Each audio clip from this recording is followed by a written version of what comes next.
In this guide, we're going to explore the basic fundamental principles of unit counters within Stormgate for beginners, including why new players should focus on prioritising building core units that will perform well in most combat scenarios, when melee, range and artillery units perform best at each stage of the game, and finally, the utility unit options a player can utilise to add further value to their army. In Stormgate, there are two major unit categories that all units fall into. We have core units, which are designed to be fairly generalised and well-rounded, giving them a decent balance between speed, survivability and attack damage relative to their costs. And we have utility units, which compared to core units will not be generalised at all, and will instead usually excel at very specific roles while also being incredibly bad at others in order to keep these units balanced. As a new or beginner player, you will generally find it easier learning to play if you primarily focus on building core units at all stages of the game that will perform well in most combat scenarios, rather than trying to be clever and use lots of utility units that can not only get hard countered easily, but also require lots of unit control in order to be used effectively, which can distract you from not only growing your economy back at home, but also consistently spending all that money on producing a larger army. Within Stormgate, there are three main types of core units. We have melee units that can only attack things right next to them, but to make up for this, they usually have above average movement speed, health and damage compared to their resource cost. We have ranged units that shoot a projectile over a medium distance, which usually have very average stats and can often attack air units but not always. And finally, we have artillery units that are slow and vulnerable, but to compensate for this, can shoot further than any other unit in the game. In a theoretical world where you only build one of these types of units, with the entirety of your 300 supply, range units would counter melee units, artillery units would counter range units, and melee units would counter artillery units. But, because core units have quite generalised stats, these are best described as soft counters, which can be overcome by a player with superior decision making or unit positioning. Regardless of this, in a normal game, the best compositions at your maximum supply would incorporate a relatively equal mix of all three of these types of units, so no single unit can directly counter your army.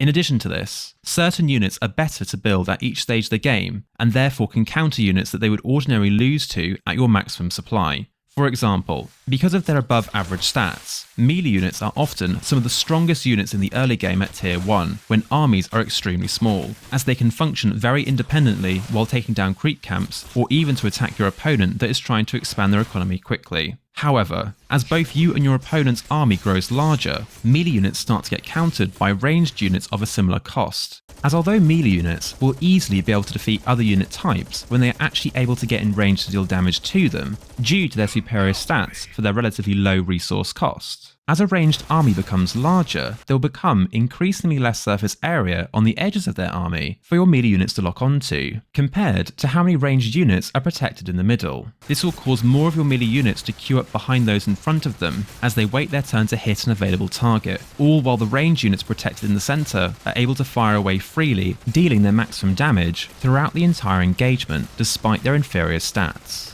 Likewise for artillery units, range units actually beat artillery in small numbers when they are able to get into range and deal damage to their targets, due to the relatively weak health of the artillery units. But, just like with melee units, as armies get larger, a ranged army will only be able to attack a certain amount of units at once with their inferior range, compared to artillery units that will be able to fire away freely throughout the entire engagement. In such scenarios, you could try and move your army forward in between shots to get more of your units participating within the fight, but this is still risky as you'll be taking extra damage while walking forward before your units can start participating. The reason why melee units start to counter artillery units in isolation is not just because they are often faster and tankier than ranged units on average, meaning they can weather more damage as they move to close the gap, but mainly because artillery units also deal splash damage to other units in the radius of their main attack. This can make artillery units some of the strongest units in your army. However, this splash damage can also damage your own units, including theirs, meaning if a player with melee units closes the gap and starts attacking directly on top of your army, your artillery fire will damage your own army as much as you're damaging your opponent's. In a game of Stormgate, it is generally easiest to start the game building melee units, and then start adding in range units once your army becomes larger, and then finally start adding in artillery units to round out your composition. Although the Vanguard and Infernals can easily open with melee units, Celestials in multiplayer games don't have this same luxury. as they can only open with the range Argent at the start of the game. If you aren't able to open with melee units, it is much safer to play the early game defensively and stay near your base at home, to avoid getting ambushed by melee units while out on the map. Then, when you start to reach a critical mass of range units that can start to counter a melee army, you can move out and regain control of the map and start contesting more creep camps. You can help defend yourself even further by using structures to create a wall, either by joining them up at the narrowest entrance to your base to block units getting in altogether. Or, if you can't make a full wall, you can also create little pockets, which you can do by leaving a 1 square gap between your production structures and starting base. This can be used to hide ranged units in to make it more difficult for melee units to attack them, which you should always be able to do regardless of the map you're playing on. If you want to learn how to precisely wall off to ensure no enemy units are able to pass through your structures, I'd recommend checking out my How to Wall Off video by clicking the link in the description, where we explore the different size categories that all units in Stormgate fall into and exactly how to arrange your structures in order to block them.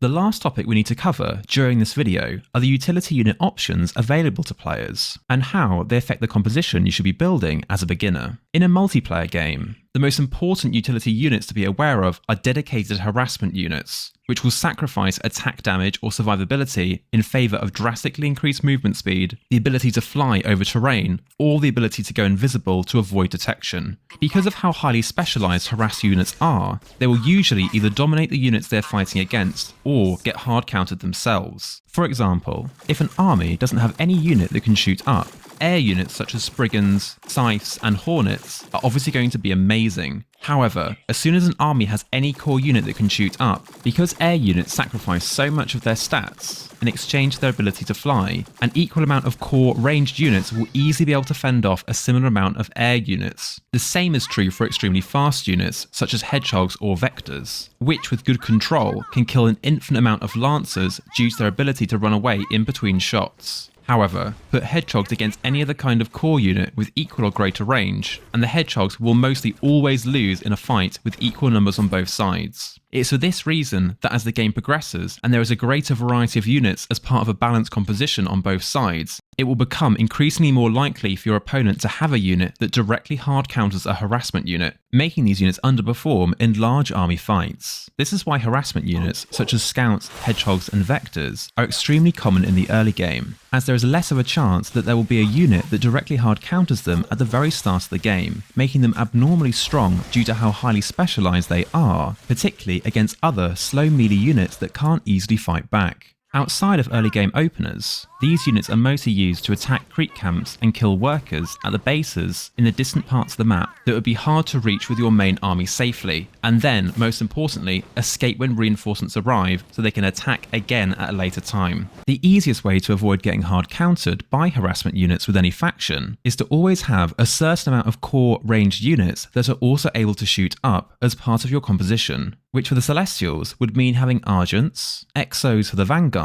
and Gaunts for the Infernals. As for the other types of utility units, they are generally more benign, at least on their own, such as dropships that can transport ground units through the air to avoid terrain, and spellcasters that either have a very weak auto attack or can't attack at all in exchange for 3 or more spells to use, compared to core units which usually only get 1 spell if a spell at all. Outside of support spellcasters that mainly heal, such as the Medtech, units such as the Hexen and the Animancer will often fulfill a similar role to that of artillery units, that can deal a vast amount of damage to multiple units within a small area with their offensive abilities, at the expense of being incredibly vulnerable and needing supporting units to protect them. Their main difference though is that spellcasters are generally higher risk and higher reward compared to artillery units, and are often harder to control when attempting to get consistent damage out of them, meaning as a beginner it's often easier to just build artillery units when army sizes get larger, unless a spellcaster you want to make can set its abilities to autocast so you don't have to worry about activating them, such as the Medtech or the Cabal, which are both excellent easy supporting units to add to an already well-rounded composition due to most of their abilities being autocastable.